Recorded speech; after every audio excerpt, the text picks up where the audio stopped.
2024 boleh jadi masih lebih dari 2 tahun lagi. Tapi suhu politik menuju Pilpres tidak pernah dingin.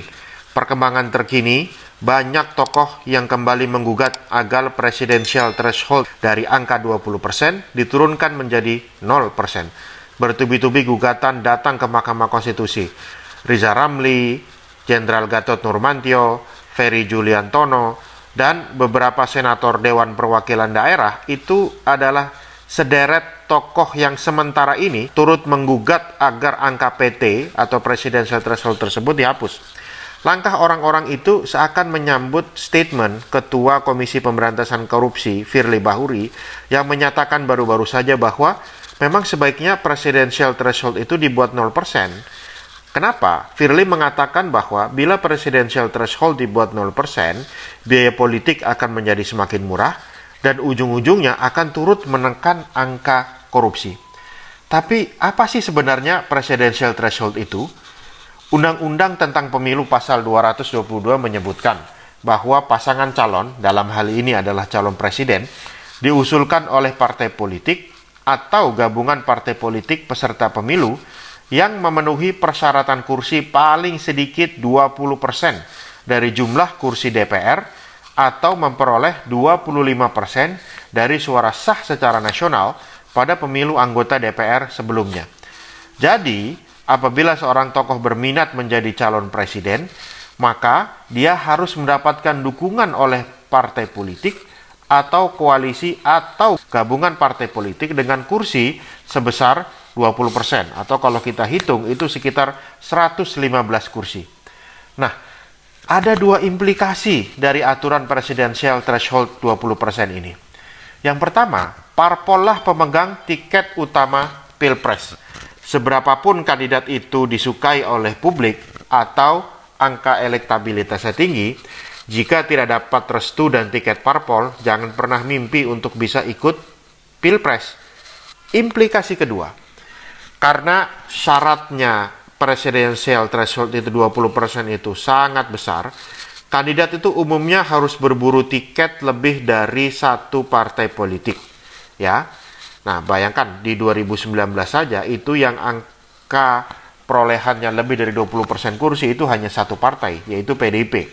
Jadi, praktis kandidat itu umumnya harus berburu partai lebih dari satu. Letak kerumitannya itu ada di sini. Sumber daya yang dibutuhkan untuk dapat satu tiket partai saja itu sudah lumayan besar, apalagi lebih dari satu. Sehingga belum tentu kandidat yang angka elektabilitasnya tinggi itu memiliki kemampuan sumber daya untuk memobilisasi parpol lebih dari satu. Nah, apalagi apabila ada kandidat yang memiliki sumber daya dominan, ya. Dia bisa saja memborong semua tiket partai untuk dirinya sendiri. Jadi, kalau kita lihat implikasi kedua, ada skenario apabila ada kandidat yang punya elektabilitas tinggi tapi tidak punya kemampuan, dia akan gigit jari.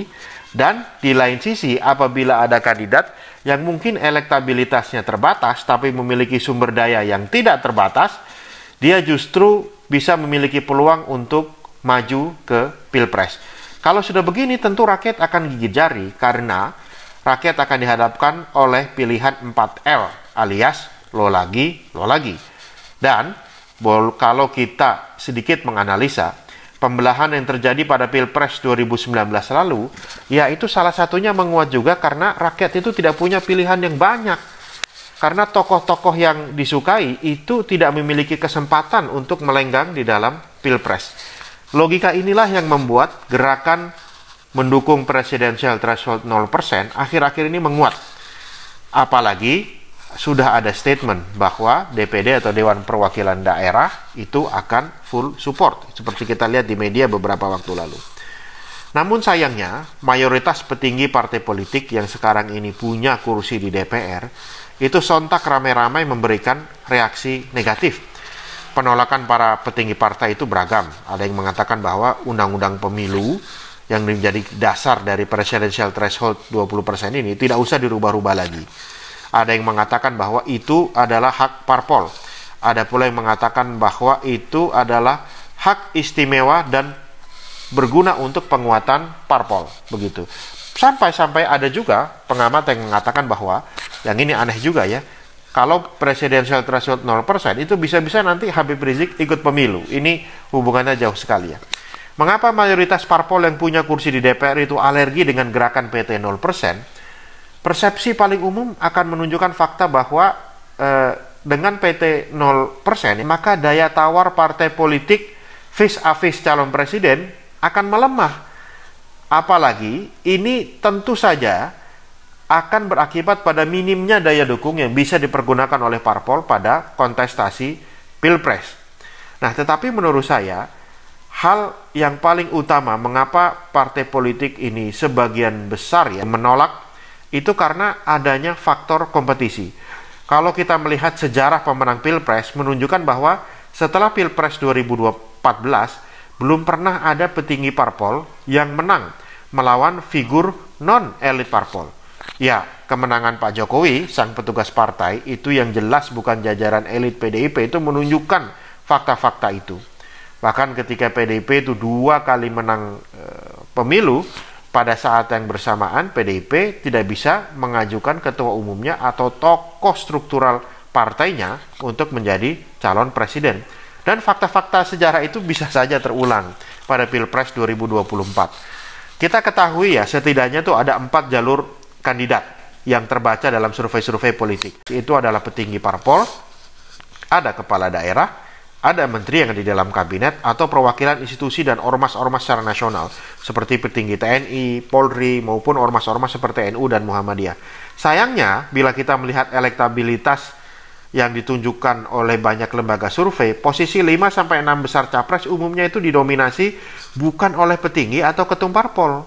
Lihat saja nama-nama seperti Anies Baswedan, Ridwan Kamil, dan Ganjar Pranowo itu umumnya jauh lebih besar ketimbang elektabilitas ketua-ketua parpol seperti Mbak Puan, kemudian Airlangga Hartarto, kemudian Muhaimin Iskandar, dan tokoh-tokoh lainnya. Nah, tapi harus diingat bahwa meskipun ketua-ketua parpol ini secara de jure dan de facto itu adalah pemegang tiket, ya, tapi Anies, Ganjar, dan Ridwan Kamil itu punya elektabilitas. Nah, disinilah letak titik konfliknya. Kenapa? Karena elektabilitas yang dimiliki oleh Ganjar Pranowo, Anies Baswedan, dan Ridwan Kamil itu baru hanya akan berguna apabila mereka bertiga itu memiliki tiket parpol.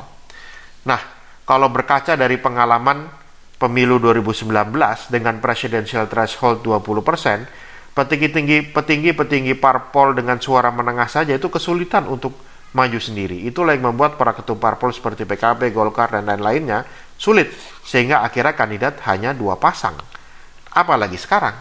Nah, bila PT itu menjadi 0%, itu sama saja akan memberi karpet merah untuk kandidat dengan elektabilitas tinggi, namun bukan seperti parpol.